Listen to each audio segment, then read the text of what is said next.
కొంతమంది మీ మనుషులను తీసుకొచ్చి అంటే సురేష్ గారికి దగ్గరగా ఉండే మనుషులను తీసుకొచ్చి అక్రమ కేసులు పెడుతున్నారంటున్నారు, లేకపోతే స్టేషన్లో కూర్చోబెడుతున్నారని చెప్తున్నారు. నిజంగానే జరుగుతుంది కదా. ఇప్పుడు ఇక్కడ మొన్న డిఎస్పీ గారు సిఐ గారు పిలిచి మా పిల్లల్ని 2 రోజులు ఉంచారు. ఉదయం నుంచి సాయంత్రం వరకు మేము ఎంతమంది, ఇప్పుడు మా మేడం గారు మాధవి గారు ఫోన్ చేసి పలానా పిల్లోడిని ఇక్కడ స్టేషన్లో ఎందుకు ఉంచారు అని అడిగితే వేరే కేసులో వీడు ఉన్నాడని మాకు నిర్ధారణ అవ్వలేదు, కానీ చిన్న అనుమానం ఉంది, పిలిచి అడుగుతున్నాము, మేమేం అరెస్ట్ చేయలేదు అన్నారు. అరెస్ట్ వారెంట్ చూపించకుండా రోడ్డు మీద ఆడుకుంటున్న పిల్లోడిని ఎక్కించుకొచ్చి అక్కడ కూర్చోబెట్టారు. ఈవినింగ్ వరకు 31వ తారీఖు 1వ తారీఖు ఎస్సీలు చాలా ఘనంగా చేసుకుంటారు పండుగలు. కుటుంబం మొత్తం వాళ్ళు ఏడుస్తూనే ఉన్నారు. స్టేషన్ ముందు బయట ఇక్కడ ఎంతమంది ఇక్కడ నుంచి బారులు తీరారు. పంపించారేమో అడగండి.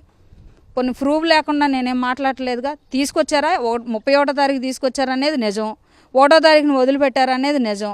కాదని వాళ్ళని అడగమానండి, వాళ్ళు చేయలేదని అడగమానండి. పోనీ అబద్ధమా అందులో?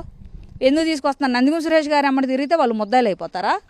నందిగం సురేష్ గారిని అభిమానిస్తే వాళ్ళు ముద్దాలు అయిపోతారా?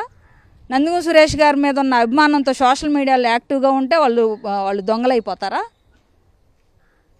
మరి అంటే నీకొక్కడికే అంటే మీరొక్కళ్ళే ఈ 5 ఏళ్ళు 10 ఏళ్ళు 15 ఏళ్ళు అని మీరు ఏమన్నా బాండ్లు రాసుకొని వచ్చారా? కాదు కదా. జగన్మోహన్ రెడ్డి గారు సంక్షేమ పాలననిచ్చి అంత ఘనంగా ప్రజలను చూస్తేనే రాష్ట్రంలో ఏదో రకంగా ఒక వ్యక్తి తర్వాత ఇంకో వ్యక్తి గద్దె దిగటం జరిగింది. నువ్వేమన్నా రాసి పెట్టుకున్నావు ఏంటి? నువ్వు 10 ఏళ్ళు ఉంటాను, 20 ఏళ్ళు ఉంటాను, 30 ఏళ్ళు ఉంటాను అంటే నా టైం రాదా? నాకు రాదా? నేను మాట్లాడినా రేపు నువ్వు చేసింది నీకు చేయబడదా? నీ దాకా వస్తే అప్పుడు మాట్లాడతారా? మళ్ళీ 100 మందిని పెట్టుకొని మీడియాలో మా అన్యాయం చేస్తున్నారు, వైసీపీ నాయకులు కుట్రలు చేస్తున్నారు, మమ్మల్ని ఆడ కేసులు ఇరికిచ్చారు, ఏడ కేసులు ఇరికిచ్చారు అని అప్పుడు మాట్లాడతారా మీరు?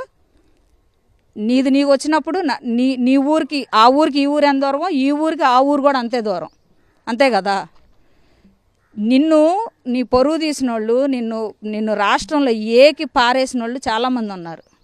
ఒక దళితుడు, ఒక పేదోడు ఎదిగితే ఓరవలేక రాజధానిలో నువ్వు చేసే ప్రతి దాన్ని అడ్డుకుంటాడేమోననే భయంతో నా భర్తను జైల్లో ఉంచారు మీరు. అది కాదని మీరు చెప్పి నిరూపించి మీకు దమ్ముంటే బయటికి పంపిండి, ఆయన్ని పంపిండి. ఎందుకు ఉంచారు ఇన్ని రోజులు? 134 రోజులు దేనికి ఉంచారు?